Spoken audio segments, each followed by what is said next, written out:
हम भोजपुरी के लेदार प्रफुल्ल चंपाणी अपने सभी श्रोता के प्रणाम करते रहिए, आशीर्वाद का विलासी बनी। आई बड़ा भाव से ये भगवान के जन्म उत्सव में एगो सोहर के भाव लेके आयल बने। शांति रहल बनी धनंजय सिंह जी, संतोष यादव जी, सोनू दुबे जी और बउआ Mukesh ji. Recording Tiya studio radius.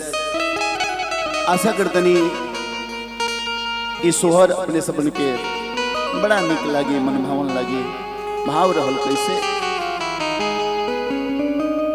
कि कहवा जे बोले कोई लरिया तो कहवा जे, अरे मोर बोल कहवा जे, अरे मोर बोल हो ललना, ए ललना कहवा जे बोले सह रिश्तवा मोहलिया उठे सोहर हो ए ललना।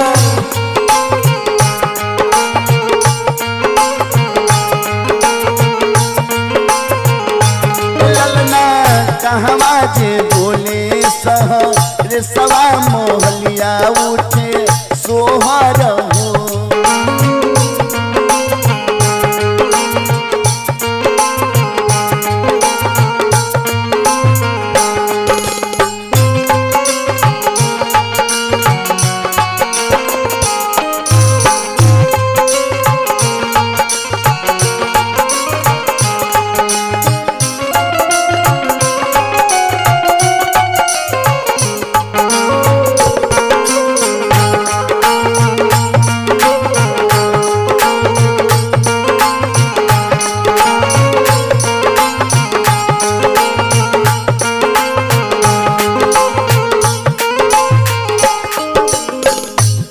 बनवा बोले कोई लरिया था मथुरा जे, मोरे बोले मथुरा जे, मोरे बोले हो ललना,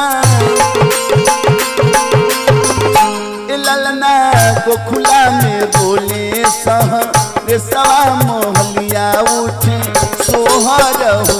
ए ललना गोखुला में बोले सह रिश्तवा मोहलिया उठे सोहर हो।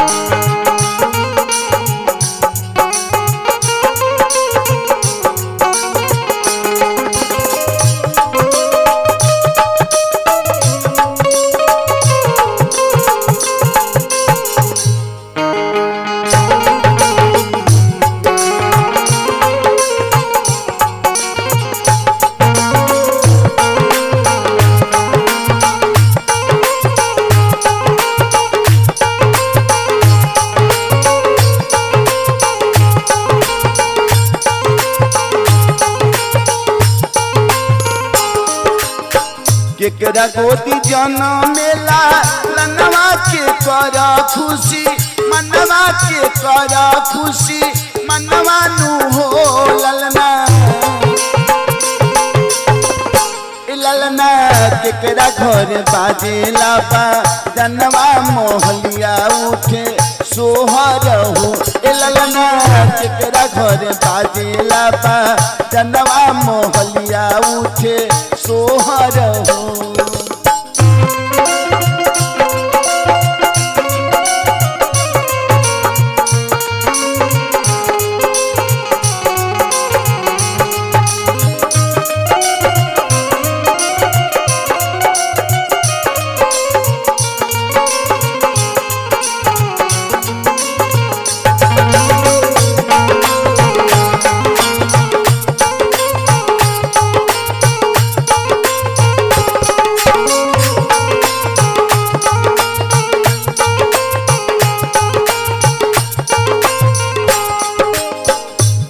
गोदी जनमेला ननवा वसुदेव खुशी, मनवा वसुदेव खुशी, मनवा नु हो ललना,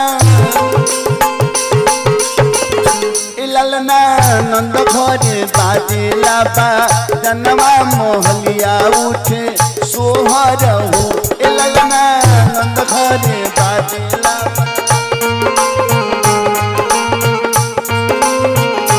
ललना नंद घरे बाजेला बा जनवा मोहलिया उठे सोहर हो ललना नंद घरे बाजेला बा जनवा मोहलिया उठे सोहर हो ललना नंद घरे बाजेला बा जनवा मोहलिया उठे सोहर हो।